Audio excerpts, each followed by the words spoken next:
Good morning mga kabiwan moto. Welcome na naman po sa ating panibagong vlog. Kung bago kayo sa channel ko, please like, share, comment, and subscribe. Pakihit na rin po yung notification bell para updated kayo every time mag-upload tayo ng video.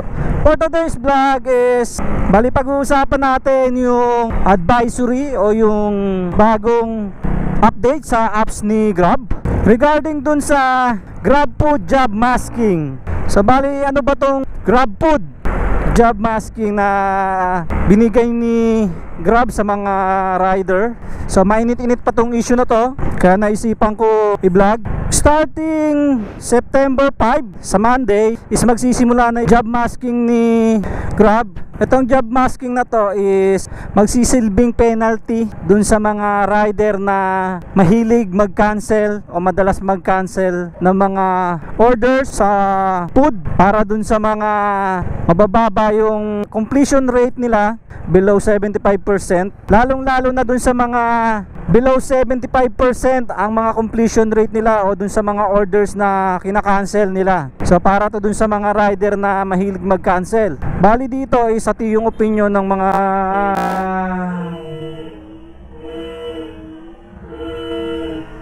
shout out Raymar. Bali hati yung pananaw ng mga rider regarding dun sa cancellation rate. Dun sa iba okay naman, sa iba medyo hindi. Kasi depende yan sa lugar, depende yan sa bookings, and depende yan dun sa mga orders na natatanggap nila, kaya nagkakaroon ng cancellation. Bali itong job masking na to is iniiwasan para mamili yung mga rider kung ano yung mga tatanggapin at hindi nila tatanggapin ng mga job o yung mga orders nila. Bali ang mangyayari nito, pag pumasok sa inyo yung orders, wala mo siyang details ng location, drop off location, at ng fare o yung delivery fee. Isa to sa mga magiging pagbabago para hindi makapili yung mga rider. Yun, bakit nga ba magkakaroon to regarding kay Grab? Ginagawa to ni Grab para daw maiwasan yung mga nasasayang na pagkain, yung pera, at mapaganda yung serbisyo ni Grab regarding dun sa cancellation na yon. So bali lalabas lang yung details ng mga orders ninyo once na na-pick up nyo na yung mga orders. So ibig sabihin kailangan nyo munang i-pick up yung orders para malaman nyo kung magkano at kung saan yung drop off nung deliveries nyo. So may mga nagsasabing rider na parehas to dun sa apps ni Foodpanda, kasi ganun din yung kay Foodpanda na hindi mo makikita yung drop off at hindi mo makikita, pero makikita mo naman yung fare. So yun yung sinasabi nila regarding dun sa bagong advisory. Bali sa loob ng isang linggo mga kabiwan moto, meron tayong specific numbers ng cancellation rate natin. So kailangan hindi tayo lumagpas o hindi tayo umabot sa 5 cancellation per week. Kasi kung sakaling mangyayari yon, is mababan yung account natin. Sa loob ng isang linggo lang po yun. So magkakaroon po kayo ng 3 days suspension pagdating ng 4th offense at 5 days suspension naman pagdating ng 5th offense ninyo. So kunyari sa isang linggo naka-4 kayo, masususpindi kayo ng 3 days, at nakalima naman kayo ng cancellation sa loob ng isang linggo, magkakaroon naman kayo ng 5 days suspension. Ang masakit nito mga kabiwan moto, once na nagkaroon kayo ng cancellation ng 6 times in a week, may possibility na maban yung account ninyo o ma-deactivate yung account ninyo at hindi na kayo makakabiyahe kay Grab. So yun yung pinakamasakit doon, pag nag-cancel kayo ng food sa loob ng isang linggo. Pero ang mangyayari nito, weekly naman nagre-refresh siya. So kung mataas naman yung acceptance rate ninyo and wala naman kayong cancellation rate o cancellation orders within that week, sa susunod na linggo is bawat orders na papasok sa inyo is makikita nyo na. So hindi na siya magbablanko. So makikita nyo na yung details once na pumasok sa inyo yung orders pag mataas yung acceptance rate ninyo at mababa yung cancellation rate ninyo. So kailangan 75% pataas. Pag 75% pataas, hindi magre-reflect sa inyo o hindi mag-a-appear sa inyo yung job masking na tinatawag ni Grab. Ibig sabihin parang regular pa rin yung pasok ng booking sa inyo. Hindi katulad na pagka may mga cancel kayo o habitual yung cancel ninyo, is bali monitoring po ni Grab yung account ninyo. Kaya bibigyan niya kayo ng mga orders na yun nga, hindi kita yung mga details. Yun, siguro sa ibang area medyo mataas yung percentage ng mga nagka-cancel ng food sa mga specific area, kaya siguro nilabas nila tong bagong update nila. Pero dito naman sa South, dito sa Cavite, bihira naman yan nagka-cancel ng food, bihira naman yan. So yung mga rider, may mga dahilan yan bakit sila nagka-cancel, so mamaya natin itatakil yan. Ngayon is focus lang muna tayo dun sa advisory ni Grab, and then bibigay ko sa inyo yung mga advantage and disadvantage nung bagong update regarding dun sa mga orders o dun sa job masking na yan. Nilabas ni Grab nga yung updates na to dahil nga dun sa mga some areas ng Grab mataas yung mga cancellation rate nila. Masasayang daw kasi nga once kasi kinancel ng mga rider yung jobs is maghahanap ng panibagong rider yon, and kung sakaling matagalan yung pagkain na order ng customer is tumatagal, so napipending yun dun sa mga merchant, and kung mainit yon lalamig na yon, and then kung malamig man yung pagkain is mawawala na yung lamig ng pagkain once na may makakuha ng rider, so tumatagal, so napipending. So sinasabi ng Grab doon is nasasayang nga yung mga pera, yung mga pagkain, and then naapektuhan yung service ng Grab regarding doon, kasi hanggang sa umabot doon sa cancellation ng mga customer, hindi na nakukuha yung orders, so pinapakancel na. Siyempre pag matagal na yung orders na hindi na walang update doon sa rider o walang kumukuha ng rider, lalo na't pagkain, so mangyayari talaga yon. Tsaka ang sinasabi dito ni Grab is wag daw abusuhin ng mga Grab rider yung mga valid cancellation hanggat maaari. So gamitin lamang ng mga cancel reason gaya ng shop is closed, vehicle breakdown at iba pa na mga valid reason nga naman, yung mga hindi na natin hawak. Pero yung mga cancellation na kinancel dahil lang sa ayaw ng rider is hinihigpitan ngayon ni Grab yun, dahil nakaka-apekto yun sa ano, shoutout! Shoutout, Aaron! Shoutout sa nanonood! Ayan, syempre makaka-apekto yun sa serbisyo ni Grab. At syempre, magkakos yun nung possible mawala ng customer si Grab regarding doon. Kaya mga kabiwan mo to, nandito na tayo sa tambayan natin, tanghali na tayo. Shoutout! Shoutout! Hoy, bumalik ka! Shout out, Rovic. Kailangan na. Wow, lakas. Tatlo pa rin. Tumal na naman. Yan mga kabiwan mo to, nakakuha na tayo ng first order natin. Sa bali long distance to. Ano Kuya Arnel, baka gusto mag-shoutout? Ilang beses na kita pinapa-shoutout ah. Shoutout kay Grab, dagdagan ng booking. Ikaw ba ano? Ano panawagan mo kay Grab? Wala kang booking eh. Puro walang booking. Tingin booking Grab daw. Booking na lang. Booking na lang no? Wala nang iba. Loan, tsaka loan. Tsaka loan. Ayan, tsaka loan. Grab, baka naman loan daw. Nako. Yan mga kabiwan mo to, nakakuha na natin ang ating first order of the day. So i-deliver natin siya. Medyo malayo-layo to, 9.6 kilometers. Estimated time natin is 26 minutes. Bali ampere nito is 158 pesos. At meron tayong 10 gems. Yan mga kabiwan mo to, dun sa nilabas ni Grab na advisory. Balikan natin yung usapan natin, dahil yun naman talaga yung main topic natin ngayong araw. Is marami talagang rider na hindi sang-ayon regarding doon. Kasi ang sinasabi ng mga rider sa paglalabas ng ganong updates ni Grab is nawawala na yung pagiging freelancer ng mga rider, yung karapatan nilang mamili ng mga orders na gusto nilang kunin.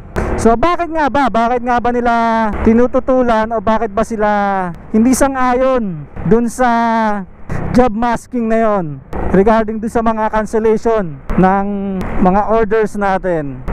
So bali nabigay natin yung side ni, and then kukunin naman natin yung side ng mga rider. Ang unang sinasabi ng mga rider kasi is yun, dahil sa pag-i-implement ng Grab navigation nila, mababa yung fare ng mga rider, so nagiging lugi sila doon. Kaya yung iba hindi nila ina-accept yung mga bookings na alam nilang mababa naman dun sa usual na fare na natatanggap nila dun sa mga dating delivers nila sa Grab navigation. Pangalawa is yung sa sobrang tagal na mga merchant.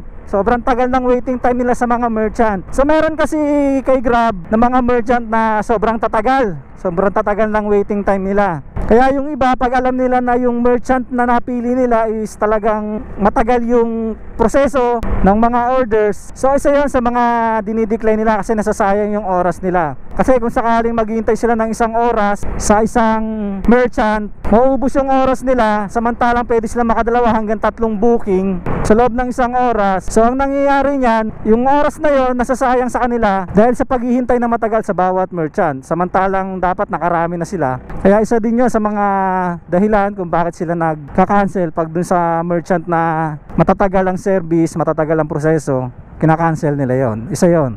Shoutout Aaron. Yun, shoutout sa mga tropang SM dyan, mga Grab Dasma, shoutout sa inyo lahat. Lalo na dun sa maganda naming treasurer na si Madam Melda. Yun, shoutout sa'yo. Shoutout kay Madam Treasurer ng Grab Dasma.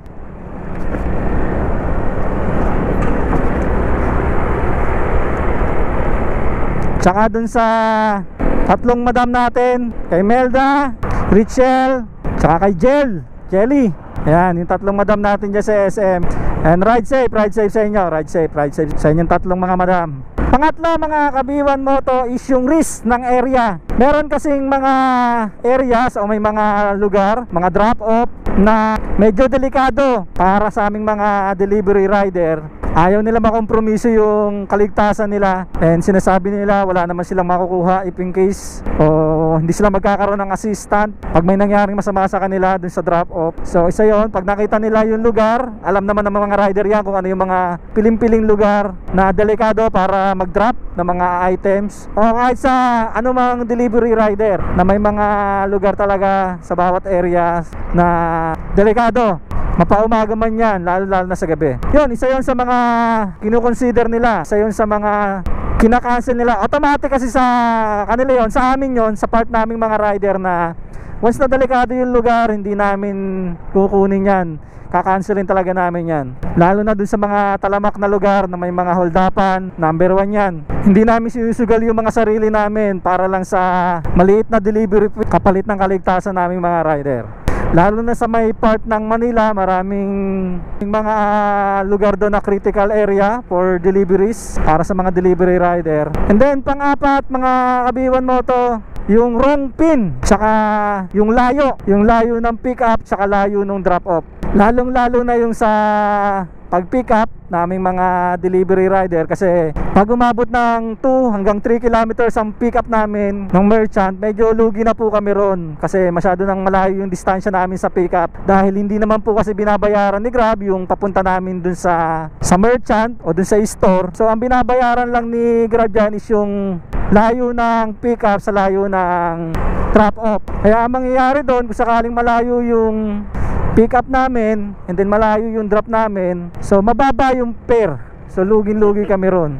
Papunta pa lang, kukonsumo na kami ng gasolina. Kaya nga yung mga Grab rider is nandun lang sila lagi doon sa may tambayan nila para malapit lang yung pick up nila. Once na pinasukan sila, doon na yung pick up, and then babiyahe na lang sila, papunta na agad doon sa drop off. Hindi katulad pag malayo ang pick up mo, babiyahe ka pa ng malayo papunta doon sa pick up point, and then maghihintay ka ng matagal, tapos babiyahe ka ng papuntang drop off. So marami na yung oras na nakain mo, and then mababa pa yung fare dahil nga walang bayad yung kilometer na papunta dun sa pick up point. Doon nalulugi yung mga rider. Okay lang sana kung may bayad yung papuntang pick up, so ilalaban ng mga rider yan. Yan mga kabiwan mo to, approaching na tayo sa GMA. Bali dito yung drop off natin, and napaka-traffic dito sa tulay kasi ginagawa yung tulay dito. Yun lang, medyo matatagalan tayo dito dahil traffic nga. Sisingit-singit na lang tayo mga kabiwan mo to para makalusot tayo sa traffic na to. After naman yung tulay na yan, wala nang traffic. Ayan mga kabiwan mo to, ito yung tulay dito sa boundary ng Dasma at ng GMA. Ayan, ginagawa yung gitna nila na tulay, kaya ma-traffic. Yan, nakalusot na tayo sa traffic mga kabiwan moto. Nandito na tayo sa GMA. Bali mga kabiwan moto, bukod dun sa apat na dahilan ng sinabi ko kung bakit nagka-cancel yung mga rider natin, is marami pa silang dahilan kung bakit sila nagka-cancel. At karamihan naman ng mga reason nila is para sa akin acceptable naman. Syempre sa akin naman, yung mga sinabi ko rito and disclaimer is based lang dun sa mga nabasa ko. And syempre based lang din naman dun sa may experience ko. And pinag-uusapan lang naman natin dito is yung issue. Sa ngayon, hindi pa natin alam kung ano ba yung magiging advantage and disadvantage nito sa mga rider and then dun kay mismong Grab. So kailangan pa natin maghintay ng September 5 para do sa implementation ng bagong updates nila. Syempre si Grab may dahilan din, di ba? May dahilan nga. Sinabi ko naman yung mga dahilan kung bakit kailangan nilang gawin yon. And then kinuha din natin yung mga opinion ng mga rider kung bakit naman hindi sila pabor. At least kahit pa paano meron tayong tinitimbang ng mga opinion ng bawat part o bawat side para for transparency sa bawat side nila, para hindi naman lumalabas na bias tayo o one-sided tayo. Pero kung sa opinion ko, ang sa akin lang is may punto naman dun si Grab sa mga dahilan niya, and si rider is may punto rin naman dun, lalong lalo na dun sa mga risky area. Sa mga risky area yon, pabor ako dun na pagdating dun sa mga risky na area, medyo alangan talaga tayo dun. Hindi natin pwede basta kunin yun. Yan mga kabiwan mo to, nandito tayo sa drop off WLGN Trading. So dito yung drop off natin mga kabiwan mo to. Classic Savory.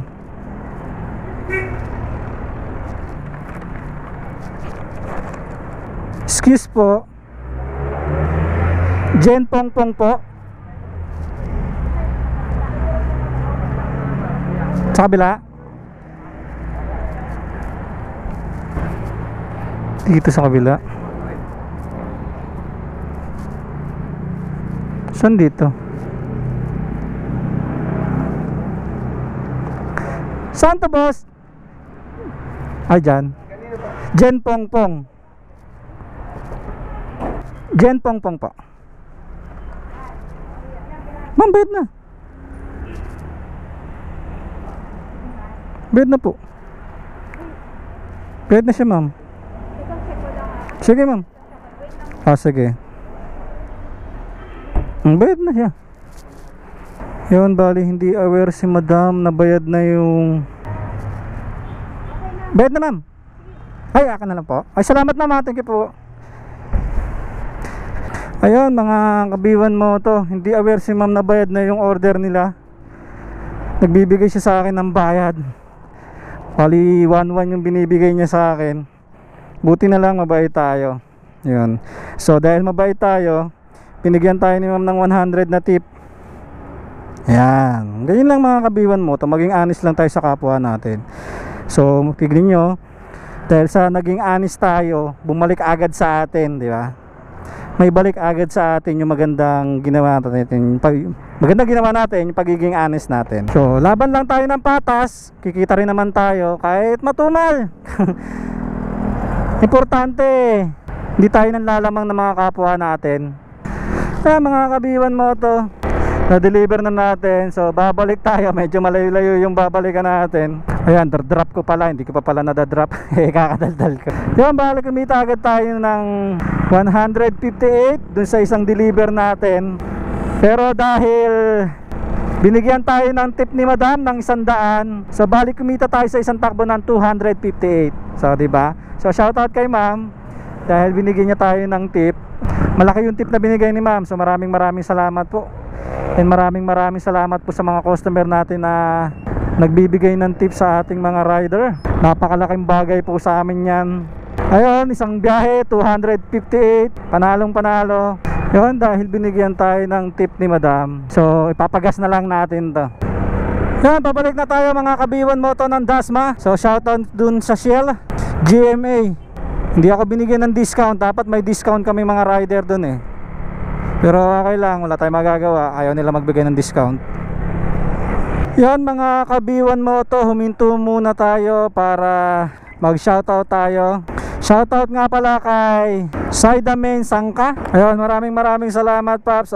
Nagpapa-shoutout siya. Food Panda Rider po siya. So maraming salamat sa suporta. Kay Kino Pagkamaan So nagpapa-shoutout siya. Ayun, sinasabi niya rito na libre na daw ang second booking lagi kay kay Grab. Ayun yung mga batch order dahil sa sobrang baba ng fare niya. So shoutout sa iyo Paps, at shoutout sa lahat ng Grab rider dyan sa Davao. And ride safe sa inyo lahat. And maraming salamat sa suporta nyo. Kay Mark Bryan, yan, taga Dasma lang to, si Mark Bryan. Rider din po siya. And sinasabi niya na sana magkasabay daw kami sa Dasma. Oo Paps, magkakasabay tayo sa Dasma dahil maliit lang naman ang Dasma. Malay mo isang araw katabi mo na ako sa kalsada. Ride safe sa'yo. And maraming salamat. Kay Austin Prieto Guarino, yun, shoutout sa iyo Paps. Grab rider to ng Walter. Ngayon di siya nabiyahe ngayon kasi medyo busy siya ngayon. So maraming salamat sa suporta. And stay safe. Kay James Leo Berdos, yun, nagpapa-shoutout si James Leo Berdos. Mga team harang ng Jollibee sa Molino. Yan, tambay sila dyan sa Molino. Mga Grab Panda sila. Sila yung mga panda na lumipat kay Grab. Sila daw ngayon yung nangaharang dyan sa Jollibee Molino. So ingat kayo dyan. Ride safe sa inyo. And shoutout din kay Jairus Respicio. Yun, shoutout sa iyo Paps. Maraming salamat. Ride safe. Kay Ichan, yun, maraming salamat sa suporta mo Paps. Food Panda Rider din daw po siya. Gwardiya siya sa gabi. And salute sa iyo Paps, at napakasipag mo. And nagustuhan ko lang yung comment niya. So maraming salamat sa suporta mo Paps. Ride safe sa iyo. And ingat ka dyan sa work mo. Kay Top PH, yun, shoutout kay Top PH Gentry Panda Rider. So maraming salamat sa suporta Paps. And shoutout din sa lahat ng Panda Rider dyan sa Gentry. Ride safe kayong lahat. Kay Layas na Tatay, nagpapa-shoutout si Layas na Tatay. Grab Express Rider po siya ng Quezon City. And natutuwa naman ako at marami kang natututunan sa mga vlogs ko, kahit minsan kalokohan lang yung mga vlogs ko. And ride safe sa'yo, ride safe. Salamat at kahit pa paano nakakatulong sa inyo yung mga vlogs ko. Kay Expenser, yun, si Expenser, shoutout daw kay B1 Moto. Maraming salamat. Nanghihingi siya ng sticker. Yan Paps, kung gusto mo ng sticker Paps, may rami tayong sticker. Once na nagkasabay tayo, busina lang kayo doon sa mga kapwa natin rider dyan na nakakakilala sa akin. Businahan nyo lang ako, tawagin nyo lang ako, hingi kayo sticker, hihintuan ko kayo. Huwag kayong matakot na huwag kayong mahiya na tawagin ako. Hindi naman ako suplado eh. Kay Poha Pams, yun, shoutout sa iyo Pap. Food delivery rider sa probinsya daw ng Romblon. Yun, Romblon. So ingat sa iyo Paps, maraming salamat sa suporta. Maraming salamat sa panonood. Ride safe sa iyo. Kay Poha Pams. Kay Joseph, yan, si Joseph. Ride safe sa iyo Paps. Lagi ko kasama yan si Joseph. Lagi kami kumakain yan. Kaya kasama natin, yung body natin pag kumakain. Ingat sa iyo Paps. Kasama ko yan sa Walter. Kay Jolly Pacifico, yan, si Jolly Pacifico. Shoutout sa iyo. Pa-shoutout ka na, pa-shoutout nung binibidyoan kita, magpakita ng mukha mo. Ayan, ride safe sa iyo. Sana makarami lagi tayo ng booking. Tropang Walter din to. Yan, kay Richard Andrew Alunan. Shoutout sa iyo. Yan, kasabay ko tong tumatambay dyan sa sa Walter. Kami yung mga team tumal dito. Kami na lang kasi yung mga GMM account dyan sa Walter. Ayun, siya rin nag-request nung topic natin ngayong araw, yung sa job masking. Sinasabi niya sa akin yan na i-vlog ko daw, pero sabi ko hindi ko naman iba-vlog, pero naisipan ko i-vlog. Kaya ayun, special mention kay Richard Andrew Alunan. Siya kasi mong may suggest na itong content na to. Ayan, nagpapa-shoutout siya.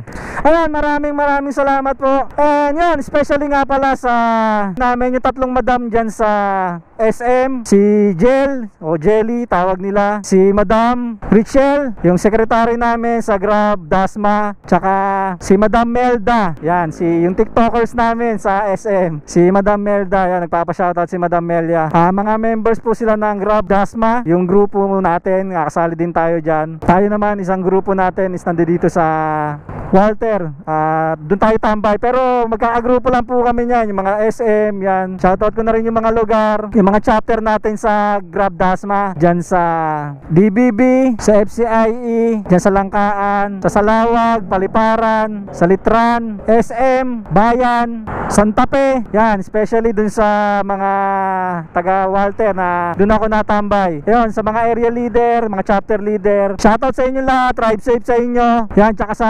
tropang Dasma Walter, shoutout sa inyo lahat. And maraming salamat sa inyong suporta. Maraming salamat sa panonood. Ride safe sa ating lahat.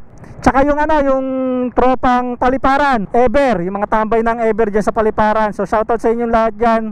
Ride safe sa inyong lahat dyan. And gusto ko lang sabihin sa inyong lahat na laban lang tayo, laban lang. So lahat tayo nakakaramdam ng matinding tumal ngayon. So sabi nga nila, di ba, yung tumal, sinatsagayan, hindi yan sinusukuhan. Kaya laban lang ng laban, mga kabiwan moto, mga kagrab, mga kapanda natin, lahat ng delivery, courier. Laban lang tayo, huwag tayo susuko. Balang araw, magkakaroon ng resulta bawat pagsasakripisyo at paghihirap natin. Ayun, ride safe sa inyo lahat and God bless. Yun, siguro mga kabiwan moto, dito ko natatapusin ang video natin. And sana nagustuhan nyo at naging informative sa inyo ang vlogs natin ngayong araw. At maraming salamat po sa lahat ng sumusuporta, sa lahat ng nanonood, sa lahat ng nagsishare, like and comment dun sa channel bilang B1 Moto sa ating delivery content. And maraming salamat po sa inyong lahat. Yan mga ka-B1 Moto, pakishare na mga videos natin dahil na tayo. So magpa 5,000 na yung subscriber natin. Bali nasa 3,500 subscriber na po tayo. Maraming po salamat sa inyong lahat. Maraming salamat sa walang sana makakuha natin yung 5,000 subscriber. And syempre hopefully makuha natin 10,000 tapos 100,000. So sana. Yan, maraming salamat sa inyong suporta. Maraming salamat sa tiwala. Always remember mga ka-B1 Moto, pray before you ride. Ride safe, God bless. B1 Moto out. Bye bye. Peace.